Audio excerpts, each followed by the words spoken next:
Hello everyone, welcome to life unfiltered, যেখানে আমি আপনার হোস্ট আতিফ জীবনের মজাদার, বিব্রতকর এবং অবিশ্বাস্য ঘটনার গল্প নিয়ে হাজির হই, সব কিছু ঠিক যেমনটা ঘটেছে, কোনো ফিল্টার ছাড়া।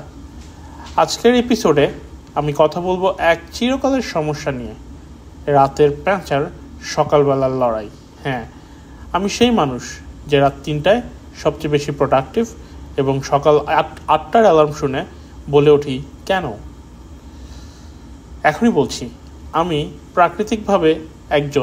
প্রাকৃতিকভাবে জেগে থাকা মানুষ নই। আমার কাছে সকালের প্রথম আলো মানেই চোখ বন্ধ করে শুয়ে থাকার সময়। কিন্তু সমাজ বলে কি, সকাল সকাল ওঠো, পাখিরা গান গায়, তাজা বাতাস। আর আমি ভাবি পাখিরা 12টা-1টা পর্যন্ত একটু চুপ করলেই খুশি আমি। কিন্তু কি আর করা, তবুও চেষ্টা করি সকালে ওঠার।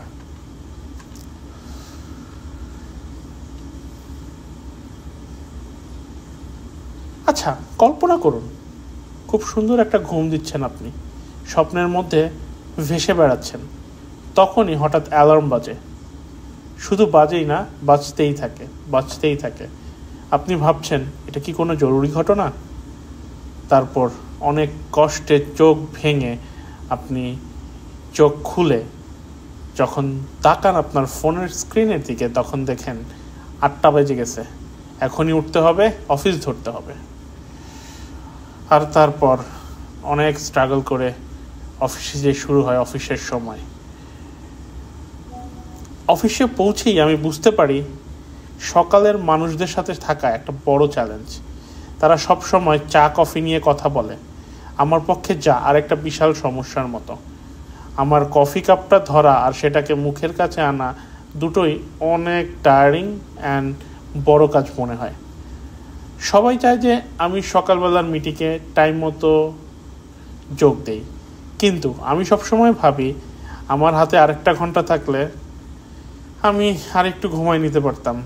আমি মাঝে মাঝে আরও ভাবি অফিসে যদি একটা ঘুমের ঘর থাকতো তাহলে অনেক মজা হতো। যাই হোক, দিনের শেষে আমি ভাবি রাতের প্যাঁচারা বাঁচতে যদি পারে নিজেদের নিয়মে এবং সকালে আমরা যদি একটু দেরিতে উঠি, তাতে আসলে কোনো ক্ষতি নাই। আসলে সকাল বিকাল সবটাই হলো ব্যালেন্সের ব্যাপার। তাই আপনি যদি আমার মতো নাইট আউল অর্থাৎ রাতের প্যাঁচা হন, মনে রাখবেন আমরা একা নই, আমাদের নিজেদের শক্তি আছে, বিশেষ করে রাত 2টা-3টায়।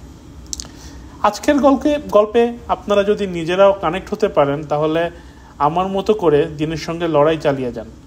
জীবনকে ফিল্টার ছাড়া উপভোগ করুন এবং আপনারা আমার পরের এপিসোডে থাকবেন হয়তো আরেকটা আনফিল্টার্ড মজার গল্প নিয়ে। সেই পর্যন্ত টাটা।